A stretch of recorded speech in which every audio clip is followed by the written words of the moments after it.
Hi HA203. So welcome to the first of our series of 2 unboxing videos that we're doing with NC State's Special Collections. This video we're going to be talking about items in their collection that have to do with our interactions with the environment.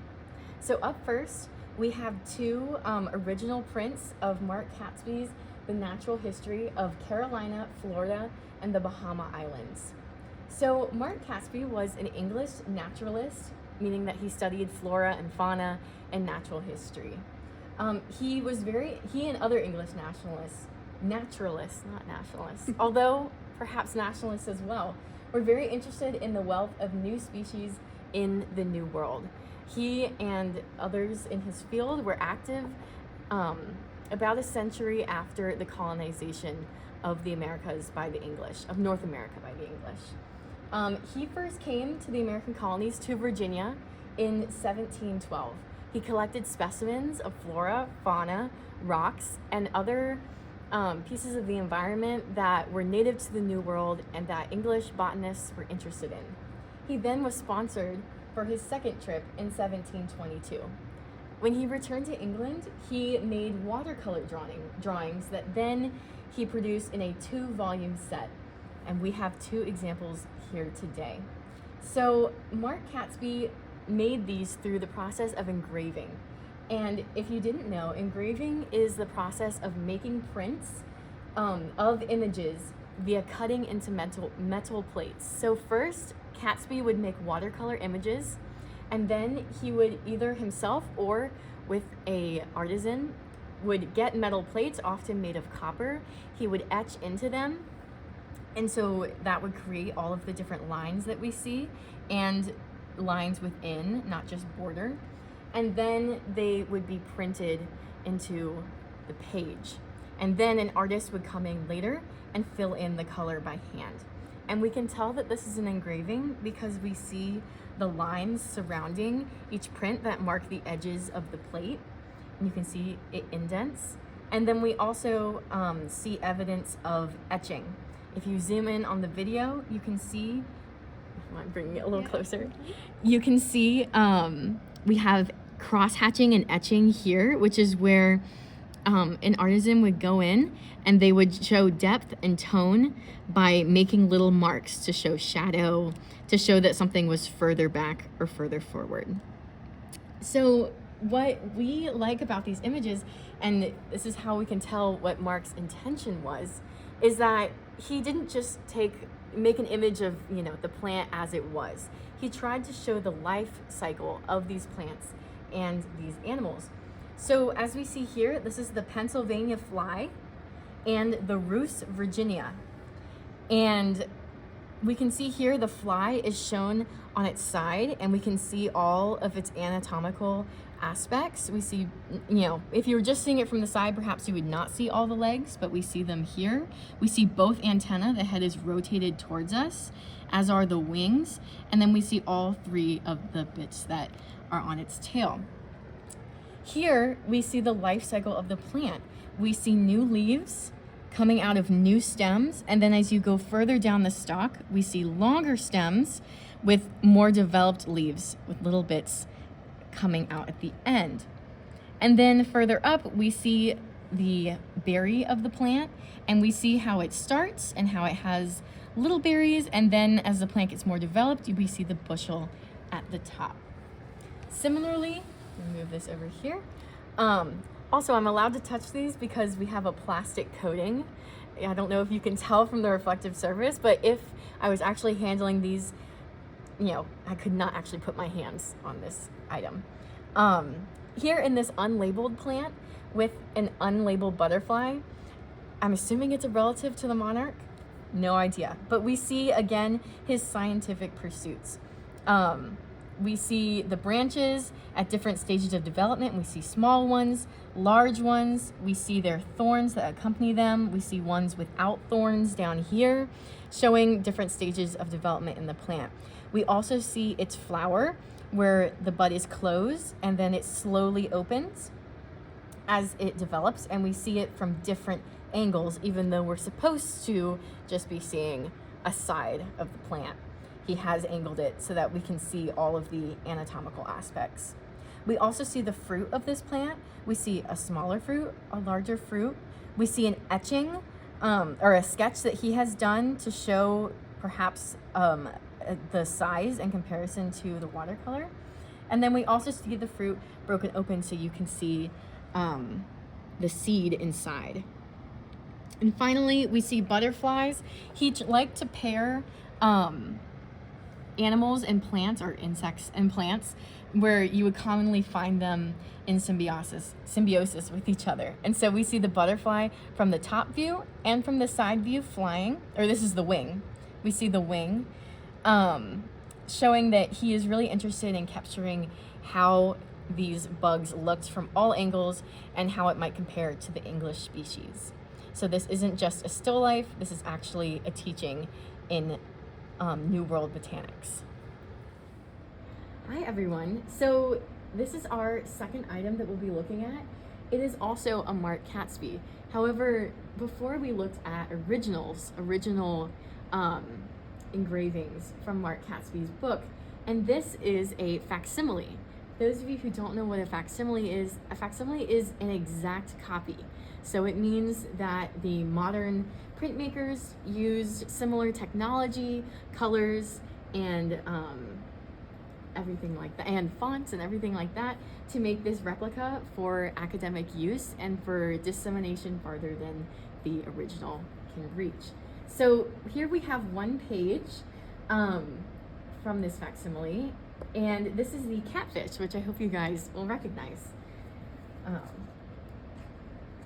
Okay, so here we see, again, you can see the lines around showing that although this is a modern day copy, they were using similar technology to what the original was made with. You can see the edges of the engraving. We also see our catfish, and like before, although we're getting a side view, he is rotated slightly so that we can see the top of his head, not just straight from the side, so that we can see more of him. He is tilted.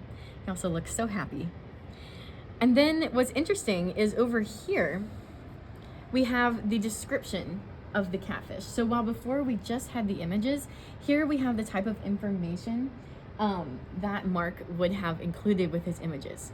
So we have it both in English and in French, which speaks to both patron and perhaps the intended use of this book, perhaps who the prominent naturalists were at the time. Here in the English version, we have information. Well, first of all, we see that funky S that looks like an F. That is a product of its time, and that print, or the little block that makes that, will eventually turn into the letter S. It's a harbinger of medieval script. And here we have some details about the fish. So we have what it looks like, what its scales look like, we have how its tail is shaped, we have its fins are a dusky red color, its eyes are small. And then down here we have more information about what it eats, where it can be found, both in fresh and salt waters in most rivers in the northern parts of America.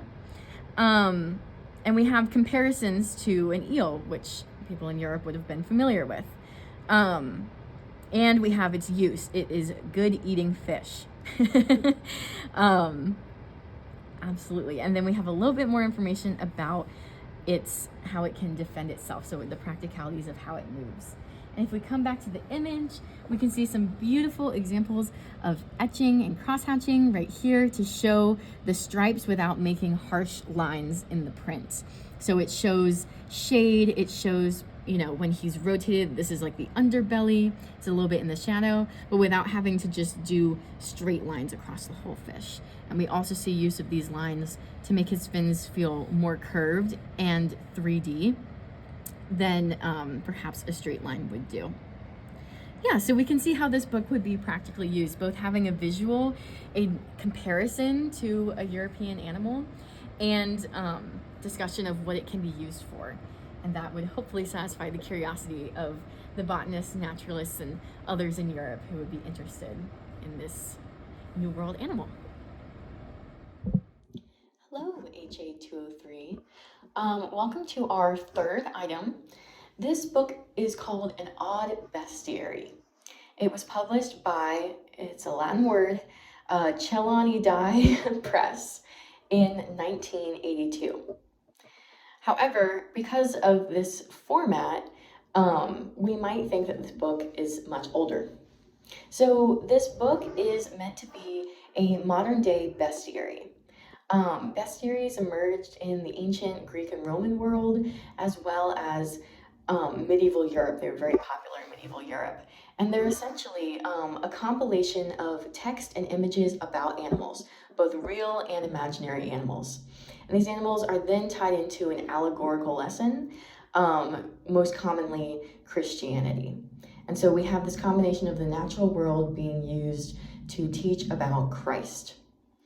If you've ever seen those illustrations from medieval manuscripts of, odd animals that don't look quite right, oftentimes they are connected to bestiaries. And then this book is also an abecedary, which is just a list of letters. And in this book, the abecedary format is used to organize the animals alphabetically. So this text is a combination of medieval, contemporary, and age of discovery text and images for each animal. And I've chosen to show you the unicorn to show how not each animal in this bestiary had to be real or local.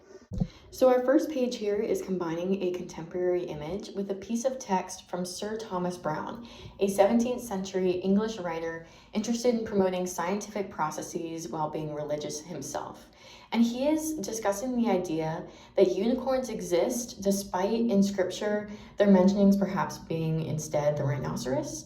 And he's saying that although it's not scientific to rely on word of mouth for sightings, we can't rule out their existence. And so here on the second page, we have another contemporary image with text by Pliny. Pliny was a 1st century Roman scholar and historian and the deemed father of encyclopedias. And so in this text, he is discussing how the unicorn is a mishmash of animals, with the body of a horse, the head of a stag, the feet of an elephant, and the tail of a boar. And he mentions that the beast cannot be caught alive because of all of these powerful traits. And so when we talk about why Pliny is being placed in conversation with Sir Thomas Browne, these texts together show us a continued historical interest in the unseen, because both of these men admit that they have never seen the unicorn in person. And how age of discovery scientific men like Sir Thomas Browne drew on their cultural predecessors for information. We can also use this text to understand what a bestiary is, and to show that compared to Mark, not all European explorers were totally based in the scientific provable world.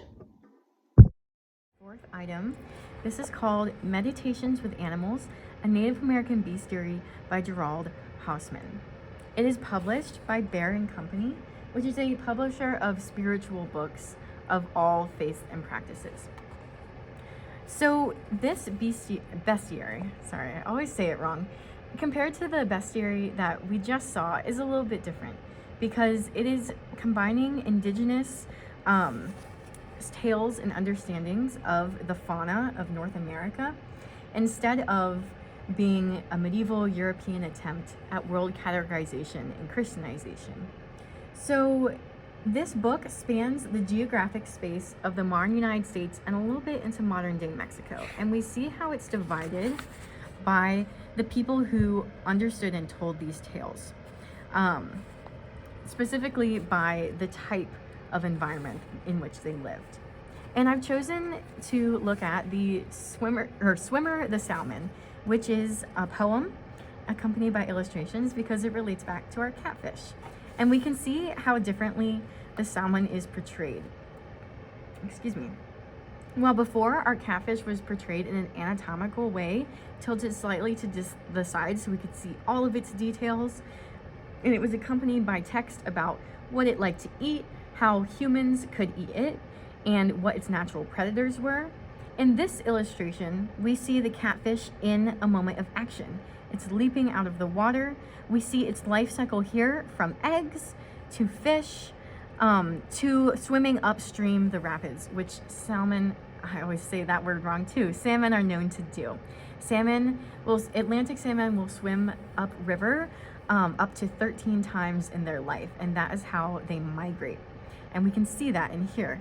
We see the catfish, more expression. Its mouth is open, its eyes are wide, and it is in front of a depiction of salmon. It is in front of a depiction of a salmon, showing how it is also important to the everyday spirituality and materiality of indigenous peoples. So here, the accompanying text discusses the life cycle of the salmon, and it's in first person instead of the disengaged third person of Mark Catesby's book. So here we see it's the swimmer coming out of its mother's stream. It first faces its enemies of eels and claws. It rushes up the river. It then regains its first scars, and it is followed by its natural enemies, seals and porpoises, as well as its human enemies, nets, traps, and hooks. And it is looking for its home all the while. As its life cycle continues, it gains more scars. It finds moments of brief reprieve. It narrowly escapes a bear's catch, and then finally, it reaches the part of the river upstream where it can lay its eggs in the gravel, safe and deep, away from all of its predators. And then here, finally, the salmon unfortunately dies. It reaches the end of its life cycle. And at the end of this, we have Swimmer the salmon, it's named, who always returns, who is always reborn, who comes with the moon. And what I like about this piece is that, or about this bestiary, is that instead of, tying these animals to an allegorical or a religious use, it instead discusses how indigenous peoples interacted with these animals and how this story allows them to reflect on their own ethics, morals, and life views. And so they understood the salmon as a representation of the life cycle, about how humans should enjoy their time on this earth. And although, everything comes around, the presence of death and the presence of the end of the cycle makes them appreciate while they're here. A person alive is always dying, and life is blessed with birth and death. And although you face all of the trials and tribulations of the sea, you can still enjoy your moments that you are here. Anyway, and so that is how this bestiary is different from Mark's, where animals were categorized and understood how they could be used.